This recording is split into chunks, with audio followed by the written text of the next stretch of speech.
Bombshell tonight. Nolan Wells audio distress call. Is it real?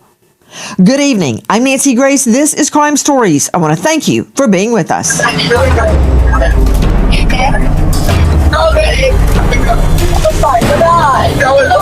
Everyone in the background is saying, "Is he dead? Nolan, wake the f*** up." Claiming they're sinking and calling for help. And yet, in the background, are we really hearing all of this other activity? Nobody has ever, none of the kids on this boat have ever admitted that anybody said that they thought Nolan was dead. Nancy Grace says the phone data doesn't add up. One of Nolan Wells' own friends now says he still wonders if he could have changed what happened. And Ben Crump has revealed new details about Nolan's missing neck structures, the sealed state autopsy, and a phone investigators still can't fully explain. 3 different developments, 1 investigation. They're all pointing to the same unanswered question: what really happened to Nolan Wells? Subscribe now, because this investigation is still unfolding, and we'll be here for every major update. Let's get into it.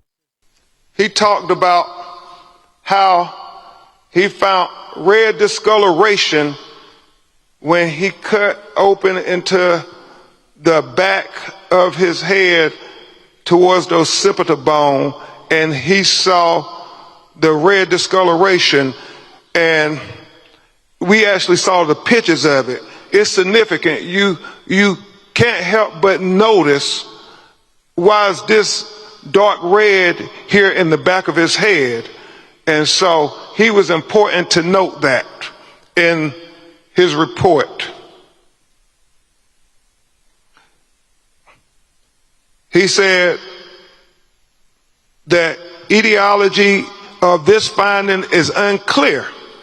There are no lacerations of the overlaying skin nor fractures of the underlying skull. This is the detail that changed everything. The one that pushed this case from a sad drowning story into something people are actively demanding answers about. So he's saying that the throat was not received with the body when he got Nolan Wells' body in Washington, D.C. to perform the second autopsy. When the family's independent pathologist got Nolan Wells' body for a second look, part of his throat wasn't there. The hyoid bone, the laryngeal cartilage, the thyroid horn. Key neck structures. A forensic pathologist checks first when strangulation is even a remote possibility. None of it made the trip. That's where forensic pathologist Dr. Roger Mitchell Jr. reached a critical conclusion. Without those missing neck structures, he said he couldn't rule out neck trauma as a possible cause of death. There's a second detail buried in that same report that hasn't gotten nearly enough attention. During the dissection, Mitchell found a 12 by 8 inch patch of red discoloration in the deep tissue at the back of Nolan's skull. No cuts on the skin above it, no fracture underneath. He couldn't explain what caused it. Mitchell also made one thing clear: missing neck structures don't automatically suggest wrongdoing. Medical examiners sometimes retain them for further testing. The question is whether that's what happened here, and whether the grand jury will agree. So the official conclusion landed exactly where you'd expect. Cause and manner of death, undetermined, pending toxicology. But here's the problem. 2 of Nolan's own friends have started talking, and their stories don't line up the way you'd hope. But the last time I saw Nolan, I was walking to the boat. This was before the fight. It's me and my old lady. We had just got out of a group of people. Nolan was walking towards Wyatt's boat. I was walking in the opposite direction towards my boat. And I dabbed Nolan up. I made a slick comment about something, actually about the girl that he was with. I made a slick comment to him, us joking around, and I kept going. And not even 10 minutes after that is when I got into a fight. The last thing I told Nolan was, "All right, buddy, I love you. See you later." You know, I had a couple conversations with Nolan that day, and I talked to him and a couple of my other buddies in a group. I was not focused on anyone solely, like looking and pointing anyone out. I mean, I was talking to my friends that I haven't seen in a while from high school. I was talking from people I knew from college. I was talking to, everybody my age and even people older. I mean, it was just a regular thing. We're all used to this. We've been out to the islands before. My buddies don't just go out to the island on 4th of July, but they go out, every weekend. I talked to Nolan and, Nolan was drinking. Everybody was drinking, most of everybody. And I mean, Nolan seemed completely fine every time I talked to him. We had just regular conversations. Nolan was making me laugh. I had a couple conversations with Nolan and Javon, Nolan and my buddy James. I talked to Nolan a couple times, but it wasn't like I was strictly sitting there talking to Nolan the whole day. I mean, there was hundreds of people I knew out there. Officer Tatum, thank you for being with us tonight. No matter what you say, just know you're going to get hate mail. Doesn't matter what you say. If the angel Gabriel came down right now and spoke on this case, he would get hate mail. That said, what do you make of that audio, officer? Well, Nancy, thank you so much for having me on. If you put the audio within context, it is an impossibility unless these people are prophesying that somehow they're saying Nolan's name or projecting that Nolan is somehow injured, hurt, or killed, because we have witnesses that have come out. When I interviewed Warren, a lot of those kids that I talked to already alluded to this way before the audio came out, that they were gone. And people had already saw Nolan after they had left. The young lady, Katie, that he was hanging out with, I saw a text message from her alluding to the fact that she never saw him get on that boat at all. We have video of the boat that we shared on our social media page, and it shows all the occupants on the boat, and Nolan was not there. And so if a person thinks that they've heard something on the audio, they have to compare it with context. Maybe they said, "Is it dead?" talking about items that could potentially have died or damaged on the boat, given the fact that they were sinking. So I think people need to put this in context and reevaluate what they're listening to on the video, because if you are going to make a staunch stance in the wrong direction, in my opinion, by saying they're obviously talking about Nolan, it is incredibly impossible. One more thing real quick, that when you look at where they were at when they made the phone call and their GPS coordinates, it literally put them on the island. And we know, and not on the physical island, but really close proximity to the island. And we know, because we have another video of Nolan being out there and also all the other boats surrounding him, that this would have had to happen very near to hundreds of people in hundreds of different boats. So somebody would have seen something if there was a dramatic commotion like this occurring on that boat. I hear what you're saying, Officer Brandon Tatum. That last part that you said, that there were hundreds of people around and they would have seen what happened, that part, I disagree with that. You're saying that I am looking at, and others are looking at this out of context. My mind is open. You may be right. And I believe, Officer Tatum, you are specifically referring to the words. Let's see the transcript of the audio as I read this, please.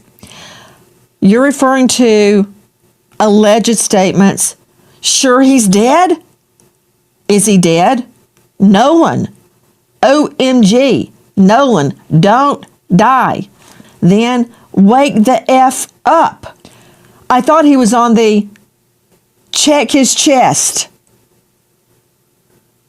Now, to you, Officer Tatum, you believe that there is an innocent explanation.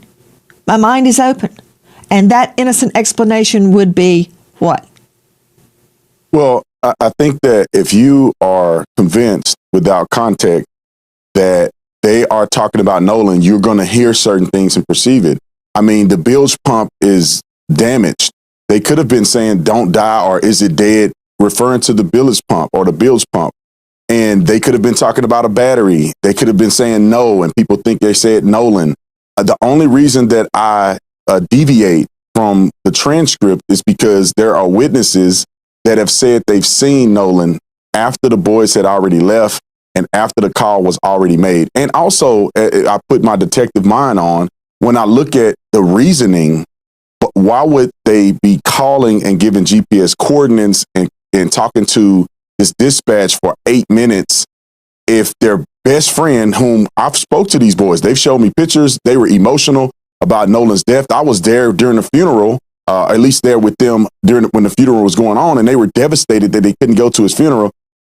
I perceive that it doesn't make sense if they had killed their friend in a malicious way or he was dead, that they wouldn't just simply ask for help instead of trying to cover it up and calling for a tow and talking for 8 minutes. I mean, all of those things, plus the witnesses, it just doesn't add up. And I just wish people would be open-minded to saying, let me rewatch it and let me put it within context that Nolan cannot be on the boat because witnesses seen him afterwards. And let me re-listen to it and try to put it in perspective. So you're saying witnesses saw him afterwards, after that call, or did you mean to say witnesses saw him elsewhere? Yeah, no, witnesses saw him on the island after the call.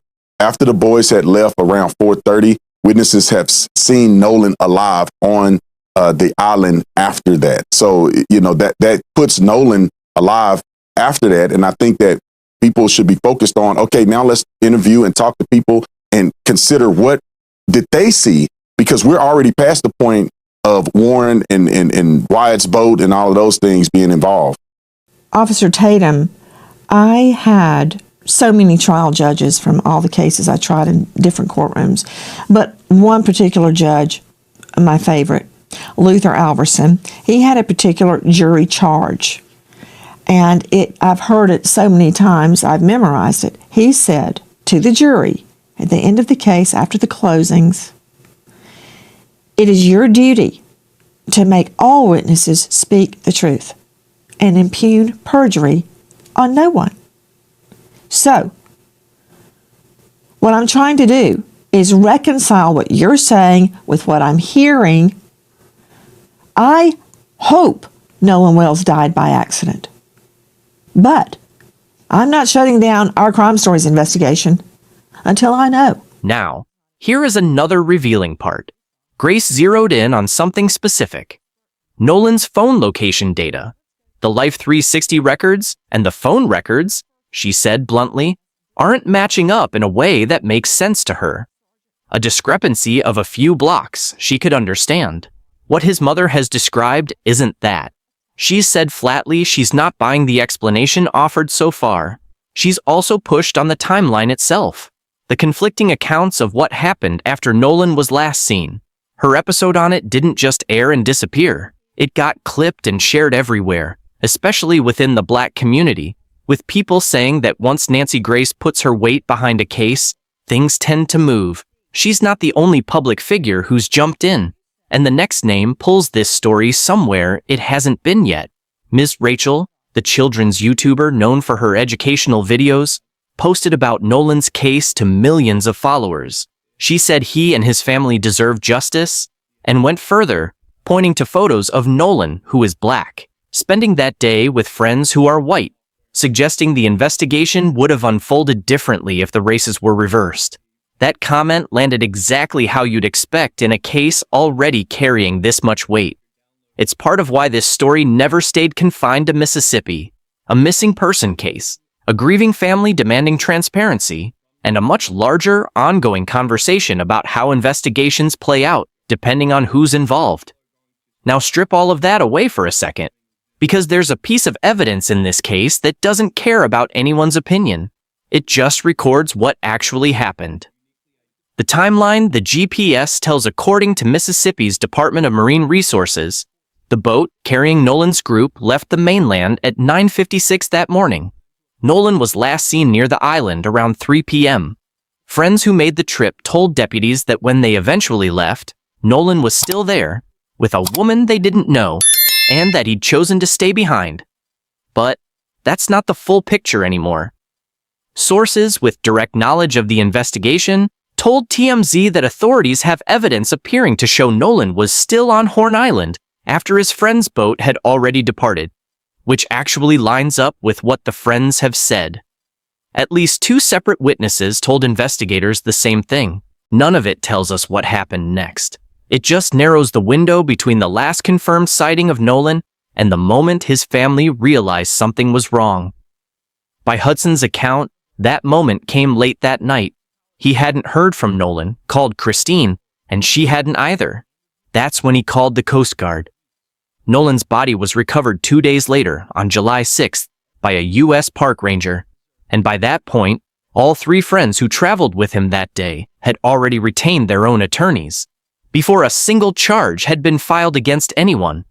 Which brings us to the part of this case nobody has been able to close the loop on: the sealed autopsy. We do know that as of this weekend, the official autopsy in the death of Nolan Wells has been completed, according to officials who are familiar with that investigation. Results from the state medical examiner's office have not yet been made public, but are expected to be sent to a grand jury. This all has to do with the early July death of Nolan Wells, an 18-year-old who was on a boat on Horn Island before he effectively went missing. Days later, his body surfacing, and still so many questions as we are continuing on in the days and weeks to follow his death.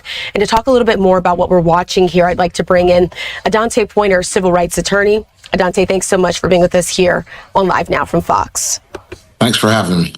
Absolutely. And once again, I'm getting a lot of text, emails, and even people reaching out to me on social media asking questions about this case. And so since we have the time to speak with you right now, I want to start with some of the basics. There have been a lot of conversations around these autopsy reports. There's an official one from the state, but also the family has gone on their own path to produce an independent autopsy. What has sort of been revealed through these reports? Again, the official one has not yet been released yet, but what's the difference between the two, and why are they important to figuring out what ultimately happened to Nolan Wells?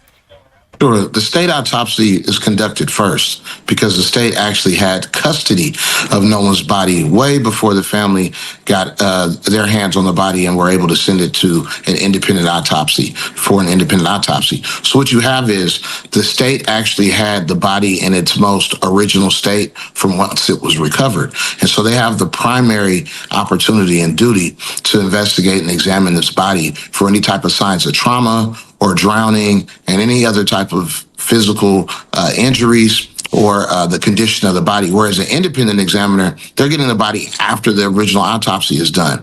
And oftentimes the body, as once again, during the autopsy, is cut open. Not only is the external body examined, but also the internal body is examined, as well as toxicology tests of the sort to see if there are any type of intoxicants on board, alcohol and things of that nature.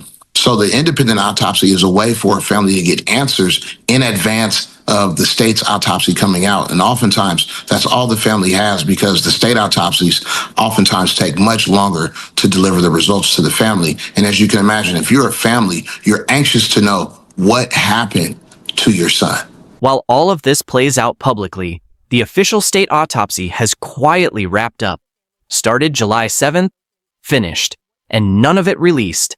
It's being held until it's formally presented to a Mississippi grand jury, the body that will ultimately decide whether anyone faces charges. District Attorney Angel Myers-McElrath has called this case a priority, but she's keeping the findings out of public view until the grand jury sees them first. Around 60 witnesses have been interviewed.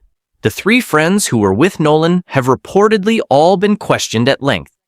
And the most important document in this entire case, the completed autopsy, is still locked away. If the exam is done, people keep asking, what exactly is left to protect? The phone. Nobody can fully explain.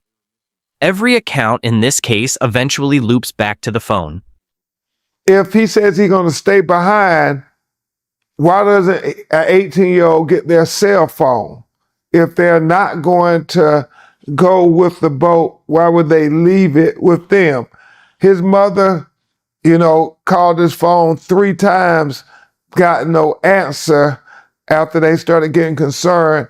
And it was when they did the Life 360, trying to say, find my phone, is when she found out that the phone were with the friends. And so her friend went to get the phone. And when they got the phone back, they discovered that there were a lot of Snapchat messages that were deleted. They also found that there were some texts deleted. So that was very concerning to them as they're trying to figure out you know, what happened to my child? Our child is dead and we have no answers. Nobody's telling us anything. And so it became just an incredibly painful ordeal for them trying to find out what happened to Nolan Wells. Friends say Nolan left it behind to keep it dry. Common practice out there, according to Hudson. Nolan's parents have rejected that from the start. It isn't like their son, they've said, to separate from his phone anywhere, let alone somewhere only reachable by boat.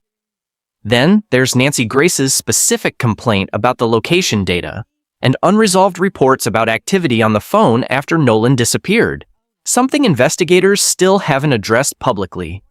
In almost any other missing person case, cell data is one of the first things that either confirms or kills a theory within hours. Here, it's done neither. It's become its own mystery, sitting on top of everything else. But not everyone looking at this evidence sees foul play. Former FBI agent Jennifer Coffindaffer reviewed the surveillance footage, the witness accounts, the Coast Guard communications, and the riptide conditions around Horn Island, and concluded the evidence points toward a tragic accident, not a crime. Her reasoning leans on the environment itself. Horn Island sits 10 miles off the coast, only reachable by boat, with currents locals already call unpredictable and dangerous, which lines up with what Hudson has said about people dying there before. Strip away the online speculation, her read essentially says, and what's left is a crowded holiday gathering, alcohol, a malfunctioning boat, a young man who stayed behind, and water that's caught people off guard before. Even she leaves room for that to change. And while investigators and pathologists disagree on what the evidence means, one thing about this case has stopped being a debate at all. Support for the Wells family has kept building right alongside the scrutiny. Reverend Al Sharpton announced a $50,000 reward at Nolan's funeral. Tyler Perry matched it on the spot. NFL wide receiver Terrell Owens added $25,000 more. Combined with other pledges, the total now sits well past $150,000. But the national attention hasn't come without a darker side. A California man was just arrested and federally charged for sending bomb and death threats to Jackson County Chancery Judge Ashley Cole, connected to the case through her family's presence on Horn Island that day. Nolan's own mother has said she's faced hostile calls, harassing mail, and a wave of coordinated online attacks. Investigators have brought the FBI in specifically to trace where those threats are coming from. Real people, on every side of this, are paying a price for a story that was never supposed to become a national headline. A missing hyoid bone that can't rule out trauma. A sealed autopsy sitting in front of a grand jury. A phone two friends explain one way and a mother rejects entirely. Two accounts of the same day that agree on the big picture and clash on the details underneath it. None of it proves foul play. None of it proves an accident either. What happens next is straightforward, even if the case isn't. That grand jury will have the sealed state autopsy in hand, with Crump pushing to put Mitchell's independent findings right beside it. Nolan's family is subpoenaing his social media and phone records directly from the platforms themselves. And investigators are still working through a newly surfaced video from Horn Island that may show the boat Nolan was last seen on. One nobody has said whether it changes the timeline. That's the piece we're watching next. And the moment it breaks, we'll bring it to you first. If you want to stay ahead of every update in this case, subscribe to this channel now. Tell us in the comments which detail stood out to you the most.